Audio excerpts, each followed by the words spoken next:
Fala galera, Autista Geek, tamo aqui, mais um Autista Reage, mais um dia, mais um vídeo.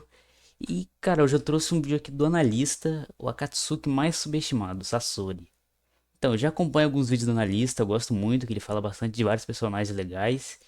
E ele fez em específico um vídeo do Sasori, que tipo assim, é meu membro favorito da Akatsuki. Então, vamos ver, né, o que ele trouxe aqui sobre o Sasori, né, então vamos ver. Então, sem mais enrolação, bora pro react. Você sabe o motivo do Sasori odiar esperar? Pô, eu E gosto muito mais de importante Sasori, que isso, velho. você sabe a simbologia por trás das técnicas do maior marionetista de Naruto? Não? Então vem comigo nessa análise. Salve, salve meus analistas show, Luca aqui mais uma vez, e hoje falaremos sobre um personagem muito apagado. Muito apagado. Mas que eu gosto bastante, principalmente pelo quão ofuscado ele é durante toda a obra. E também pelo tanto de simbologia que tem escondida nele. Sasori da Areia Vermelha, o Akatsuki mais subestimado dentre todos os principais. Então, se quer destrinchar esse personagem aqui comigo, já ajuda deixando o likezinho e também demonstrando like seu aqui apoio também. aqui nos comentários. E também, cogite se tornar um dos nossos queridos membros por preços a partir de R$ 1,99. Mais barato que muito cafezito por aí. Então, não perca tempo. E um salve a todos os membros que estão aparecendo agora mesmo nessa tela. Vocês são um show. Agora, bora pro vídeo. Sasori é subestimado. Sim. Já vi muitos falarem que ele é fraco Não por é. ter sido derrotado pela Shio e pela Sakura, Ele mas deixou. muitos detalhes são simplesmente esquecidos pela comunidade. Alguns por desonestidade, outros por preguiça e falta de interpretação mesmo. A verdade é que o Sasori se deixou derrotar por elas duas. Lógico. E elas ainda tinham conhecimento prévio, mais o preparo de 2 antídotos para poder counterar sua principal forma de vitória. Durante todo o conflito, vemos que a Shio também tem experiência suficiente para poder prever os movimentos e o padrão de ataque do Hiruko, o que é uma vantagem imensa visto o conhecimento prévio da habilidade do marionetista. Muita gente não entende o tamanho da vantagem que foi para Sakura ter a Shio ali do lado dela naquele verdade. momento, mas ela era sim a melhor suporte para enfrentar Sasori, por ter literalmente o ensinado desde criança a usar a arte das marionetes, além de ser uma das melhores titeriteiras da obra como um todo. Eu diria que o potencial da Shio é de uma Jonin de alto nível no mínimo, Ela sabia e muito eu de ainda tenho marionete. minhas dúvidas porque nunca vimos o auge dela como Shinobi. E você pode até pensar que isso é um pouco exagerado, mas para entender o quão forte a Shio era de fato, temos que entender o quão genial é o Sasori em combate. E daqui a pouquinho a gente vai falar mais sobre ela, porque ela tem uns feitos bem interessantes. Sobre o Sasori,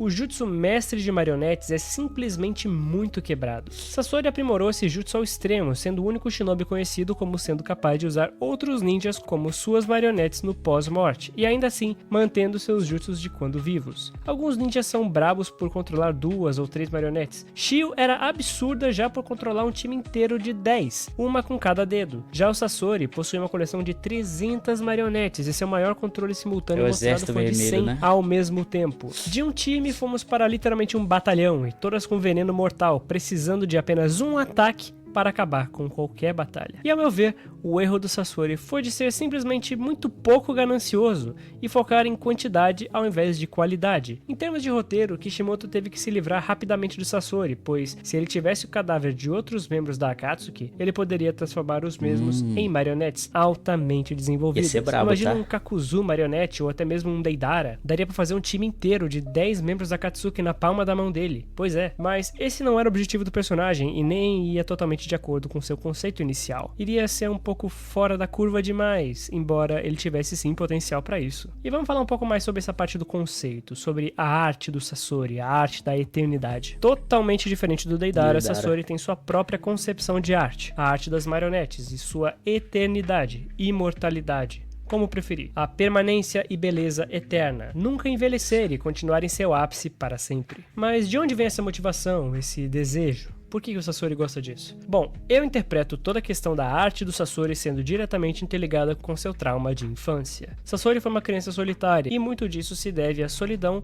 criada pela guerra. Sim, senhores, mais uma criança vítima da guerra. Seus Tem pais vários, foram mortos Naruto. por Konoha, mais especificamente pelo Canino Branco, pai do Kakashi. Assim, tudo que sobrou para o garoto foi aguardar e aguardar os pais retornarem da guerra e voltarem a lhe dar o carinho que ele tanto sentia falta. Mas eles nunca retornaram, pelo menos não com vida. Quando eles retornaram, ele tentou mimificar o carinho que recebia, usando o cadáver deles como marionetes. É algo bem grotesco. Bizarro. Mas para ele, uma criança, aquilo era insuficiente. A frieza do toque era insuficiente. E aí ele se viu em desespero, sozinho. E a partir daí, ele se perdeu completamente. Incapaz de progredir, totalmente estagnado naquele momento eterno. Apesar da aparência e toda a questão da imortalidade em cima do conceito do Sasori, ele meramente tinha apenas 35 anos, cara. Esse é um trauma que também deu origem à questão da impaciência do Sasori, onde ele sempre afirma e reafirma que odeia esperar. Esperar para ele se tornou algo tortuoso, algo que relembra ele de seus últimos momentos como humano, antes de literalmente se afundar em estudos para aprimorar suas técnicas e modificar cada parte do seu corpo, arrancando membros, órgãos, condensando todo seu chakra e consciência em um cilindro contendo toda a sua essência. E o kanji desse cilindro significa exatamente o seu nome, Sasori. Todo esse processo cirúrgico foi feito muito antes dele se tornar um adulto, o que torna o método ainda mais brutal e trágico. Imagina só, um mero garoto fazendo tudo isso que ele fez, e fazendo ele mesmo se tornar uma máquina de matar. Ele é Aliás, sinistro. é por isso também que o veneno do Sasori deixa o alvo sofrendo por 3 dias sem parar.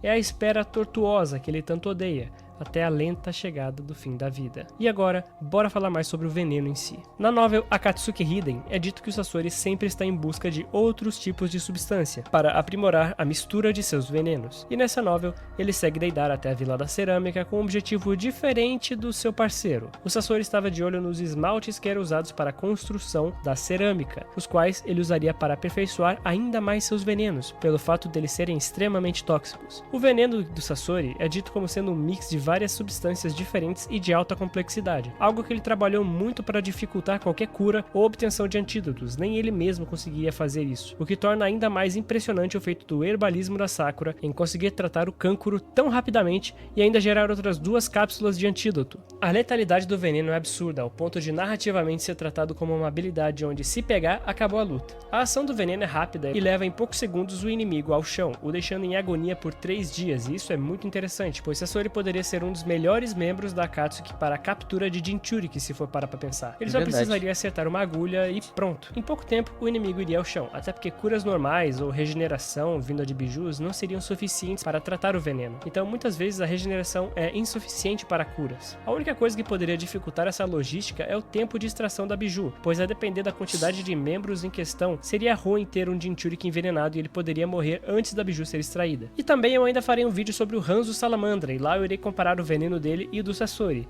para assim dizer qual dos dois é realmente o melhor, mas é uma batalha de fato bem interessante, que a gente vai deixar para depois. O nome Sasori significa em japonês literalmente escorpião, Sasori, e todo seu conceito gira em torno desse animal, um ser armadurado e com um veneno mortal, de sangue frio, que perambula pelo deserto, o maior titeriteiro dentre toda a Sunogakure. E pra quem não sabe, titeriteiro é outro nome para mestre de marionetes, e nesse ramo, Sasori é um prodígio, que mistura com esse seu conhecimento com bastante estudo e sem qualquer limite ético. Ele é realmente unir o útil ao agradável. E a marca do escorpião vermelho é um indicativo claro quando uma marionete foi produzida pelo Sasori, e no caso, ele foi o criador de todas as marionetes utilizadas pelo Kankuro, a formiga, o corvo e a salamandra. Todas as criações antigas de Sasori, o maior nome dentre os mestres de marionete. E dentre essa vasta coleção, vamos começar falando daquela que mais encarna a sua natureza de escorpião, a chamada Hiruko. Hiruko não é apenas uma marionete, é literalmente a armadura que o Sasori veste. Assim, ele consegue suprir uma das fraquezas do marionetista de se deixar vulnerável enquanto controla uma marionete. Com o Hiruko, isso não acontece.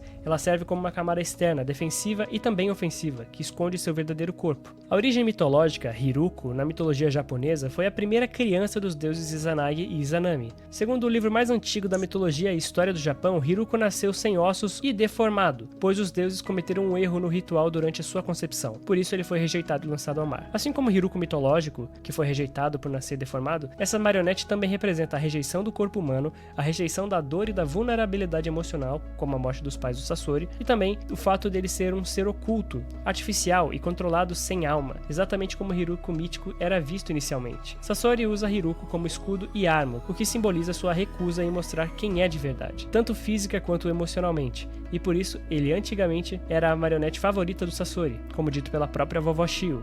Mas é claro que a Shio não tinha ciência de que a verdadeira marionete favorita do Sasori pudesse ser outra, uma ainda mais rara e poderosa, no caso, sendo o terceiro Kazekage. E agora bora falar um pouco sobre esse monstro. O terceiro Kazekage foi dito como sendo mais forte dentre todos os anteriores, além de também ter sido dotado com magnetismo e a produção de areia de ferro através de seu chakra. Sasori mesmo afirma que foi uma luta muito difícil, embora os superiores da Vila da Areia pensem que o Kazekage foi derrotado com facilidade, o que é uma pequena inconsistência entre as duas histórias. Vale também ressaltar que o Sasori esteve envolvido com a morte dos 3 últimos Kazekages, no caso o que ele acabou de adquirir como marionete, o pai do Gaara, em um complô junto com Orochimaru, e o próprio Gaara. Dá pra ver também que ele guardou bastante rancor de sua vila, embora ele tenha sim alguns subordinados como o próprio Kabuto, e isso nós vamos falar um pouquinho mais pra frente. Sasori odiar a própria vila faz referência à questão dele contra o militarismo, que acabou fazendo com que seus pais nunca voltassem. Os jutsus e técnicas do terceiro Kazekage são simplesmente absurdos, sério. Todos os ataques são altamente moldáveis, escaláveis e resistentes, podendo ser tanto ataques em larga escala e área, quanto até mesmo objetos condensados e de uso individual. O cara é muito completinho. E claro, tudo isso lotado com o veneno mortal. Um jutsu que eu acredito ser extremamente subestimado é o Satetsu Kaihou, ou traduzido como Mundo da Areia de Ferro, que é descrito pelo databook como sendo um inferno de agulhas desesperador criado a partir da venenosa areia de ferro. A própria descrição do databook visa ressaltar que, mesmo desviando dos ramos com sucesso, o alvo irá perder seu caminho de recuo, ficando vulnerável para o corpo real da marionete, ou o de Sasori de atacar logo em seguida. Ou seja, é armadilha atrás de armadilha e qualquer pequeno deslize é morte. E realmente, esse jutsu é bem poderoso, e o menor deslize é uma garantia de envenenamento. E não para por aí não, ele também tem outros jutsus como o Satetsu Keshu, que é a areia de ferro comprimida em formatos diferenciados, onde ele pode tanto atacar quanto defender com alta velocidade e destruição. Ou a também chamada Satetsu Shiguri, a chuva de areia de ferro, onde ele faz balas em altíssima velocidade. Enfim, formas não faltam para o Sasori debilitar os movimentos do oponente com armadilhas e o envenenar com areia de ferro. Fora que, obviamente, só pelo fator narrativo essa marionete já colocaria o Sasori em nível Kage no mínimo. Mas é com o que vem a seguir que realmente temos a confirmação de que poucos são de fato uma ameaça para esse personagem. E é claro que eu tô aqui me referindo à técnica Akahige Hyaki no Souen, que traduzido seria algo como Técnica Vermelha Secreta, performance das 100 marionetes. Dentre a vasta coleção de 300 marionetes de Sasori, ele utiliza 100 delas em combate simultaneamente. Não é 1, 2 ou 3, são 100 ataques diretos, cara. Todas sendo controladas pelo núcleo de chakra do Sasori, podendo operar fazendo combos e ataques em área. Esse é provavelmente o maior trunfo do Sasori na questão ofensiva e numérica, já que são dezenas e dezenas de ataques por segundo e basta um leve arranhão para o veneno atingir o adversário e assim encerrá-lo. Vale também falar que o databook afirma que não há intervalos entre a vontade do usuário para controlar as suas marionetes e os ataques em si, ou seja, o Sasori controla todas elas instantaneamente como se fosse uma extensão do próprio corpo. Ele pode fazer 100 ataques em pouquíssimo tempo, que é algo bem absurdo de se pensar. A Shio teve sorte porque ela teve 10 marionetes para operar em combos para conseguir neutralizar essas 100. Fora que, para lidar com esse batalhão inteiro, foi necessário ela usar as 10 marionetes especiais que ela possuía, porque se não fossem essas marionetes, provavelmente elas teriam sido afetadas pelo veneno e não resistiriam à toxina. E claro,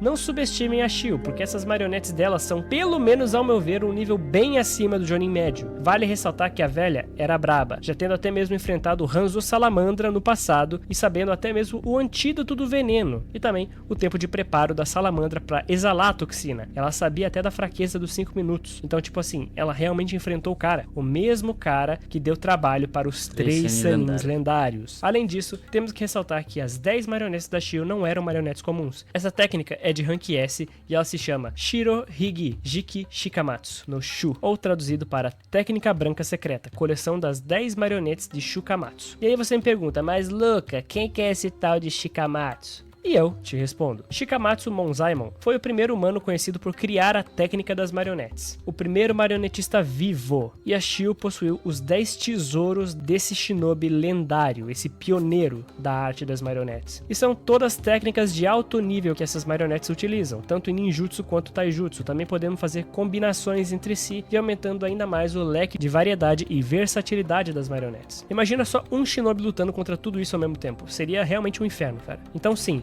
Foi uma batalha intensa de qualidade versus quantidade, apesar do Sasori entender bem o quão importante é a qualidade de uma marionete para o resultado final de sua arte. E ele estava na desvantagem por ter seu maior hacks do veneno não sendo nem um pouco útil contra tais inimigos. A simbologia das marionetes da Shio também remetem a referências hinduístas, como a técnica dos 3 tesouros de vácuo, onde cada marionete tem um kanji diferente, fazendo alusão tanto a Buda, monges e até mesmo ao Dharma, mostrando assim que o Sasori realmente estava completamente distante da iluminação, completamente distante de um plano de consciência.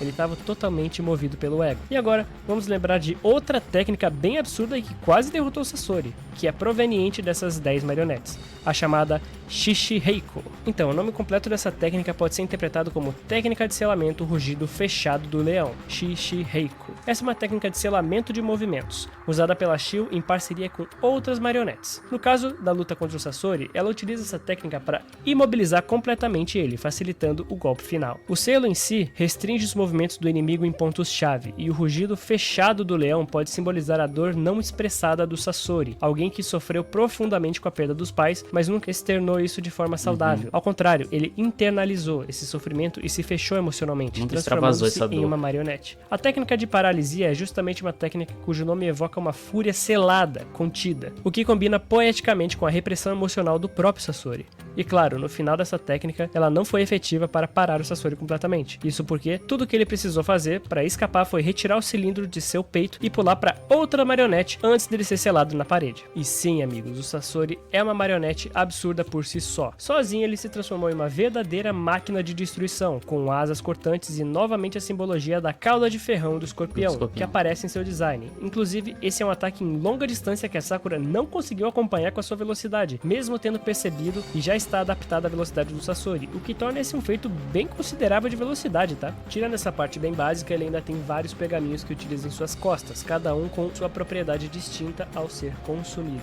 Katon e Suiton cortante também fazem parte de seu arsenal de elementos, além, é claro, de outros mecanismos que podem o fazer simplesmente se reconstruir caso desmontado. Todas as peças são removíveis, ou seja, ele também pode retirar membros sem problemas para fazer ataques ainda muito mais versátil. Inesperados. Ele pode deixar um braço no chão e do nada esse braço te atacar por trás também. E agora vamos falar um pouquinho sobre a teoria do Sasori não cair em Genjutsu do Sharingan. É claro que a teoria vai muito além dele meramente no sentidor, até porque em Sasuke Hetsuden temos um mero filtro sendo utilizado nos olhos de vidro que foram suficientes para burlar o Genjutsu do Sharingan. Ou seja, o Sasori na teoria também não seria pego por Genjutsus visuais. A única dúvida que nós temos ainda é se ele cairia em Genjutsus auditivos, mas isso é história para outro dia. Para mim, o Sasori é muito mais forte do que a maioria das pessoas pensa, e ele só deixou ser derrotado pela Sakura e pela Shio exatamente por causa de seu conceito narrativo, o de que ele não era nem humano e nem marionete. Embora ainda fosse um pouco dos dois, Sasori tinha um coração, mas todo o restante era composto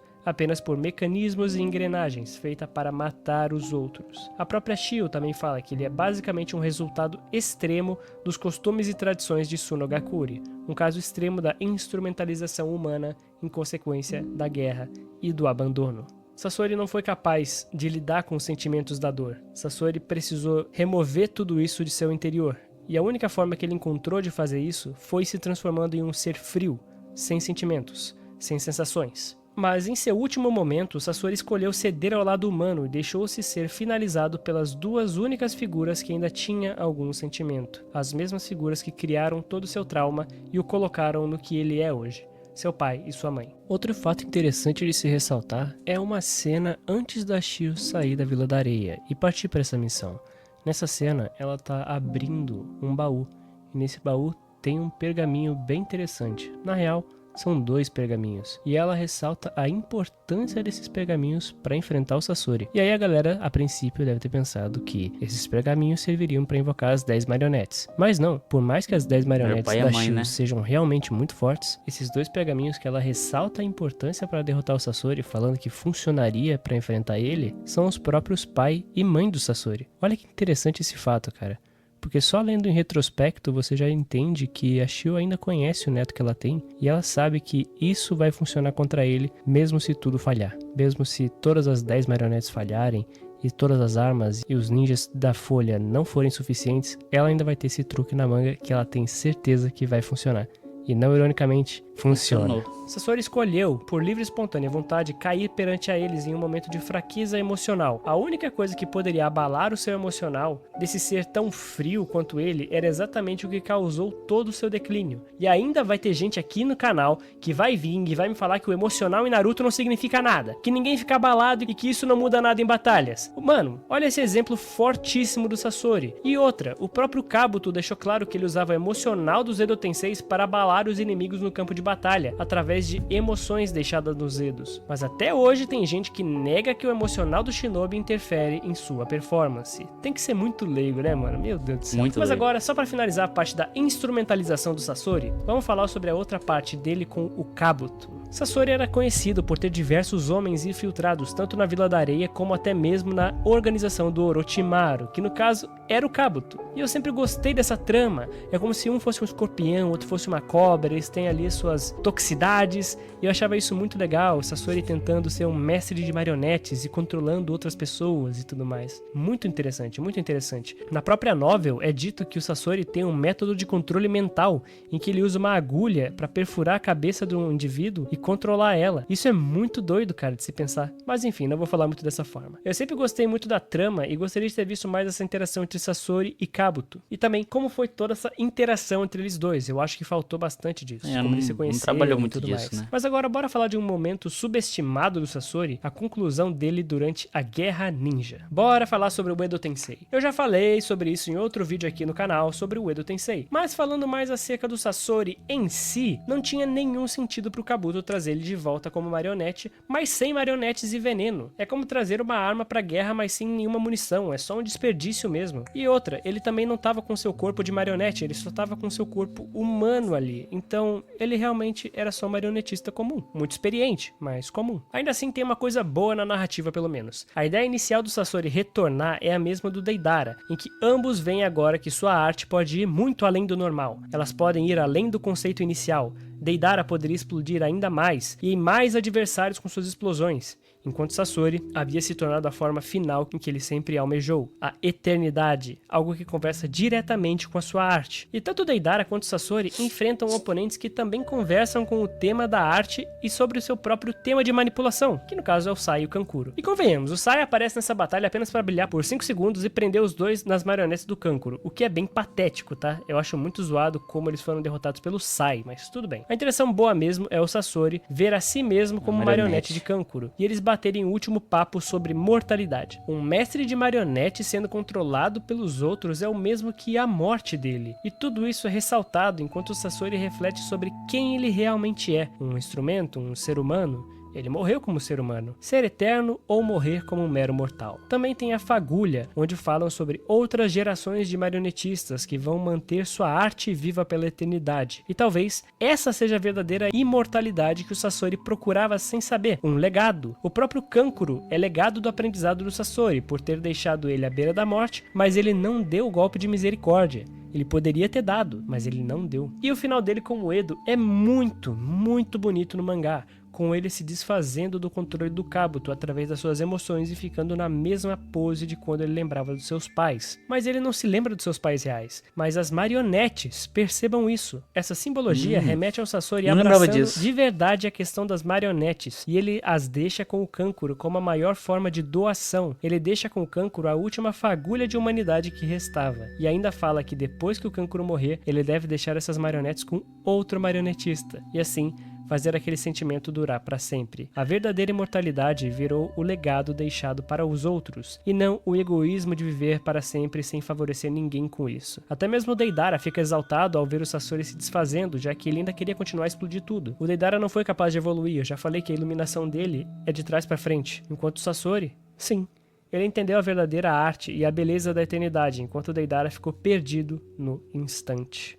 E pra quem ficou até aqui, um bônus pra vocês, meus queridões. O anel do Sasori tem o kanji Gyoko, que significa joia ou orbe, representando beleza eterna e sua devoção pela arte das marionetes. Porém, esse kanji Gyoko também significa rei negro no shogi, o que é uma peça muito mais importante. E bom, nós vemos que depois da morte, quem assume o controle desse anel é o Tobi. Isso sugere que a ideia da simbologia do kanji representar uma ambiguidade dessas duas coisas. Enquanto joia e orbe representa a parte das marionetes e do Sasori, a parte do rei negro representa toda essa significado pros brincadeira dois usuários da do anel, manipulação né? do Tobi dentro da Akatsuki, como um rei na escuridão. A ambiguidade do kanji é muito legal, cara, porque os dois significam coisas completamente diferentes e estão interligadas cada uma com o conceito de um dos personagens que usa esse anel. Cara, Kishimoto gênio, tá? Nessa aí, Genial. meu amigo, cinema. E sobre o Sasori, rapaziada, é isso. Espero que tenham gostado. Esse Akatsuki pra mim é sensacional, muito Pra mim ele é o melhor de profundo, todos. muito intenso, com emoções muito fortes e ao mesmo tempo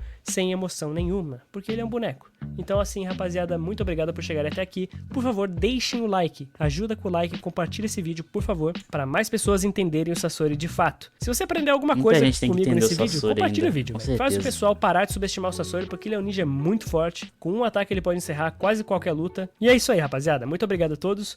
Luca aqui se despedindo e valeu! Valeu.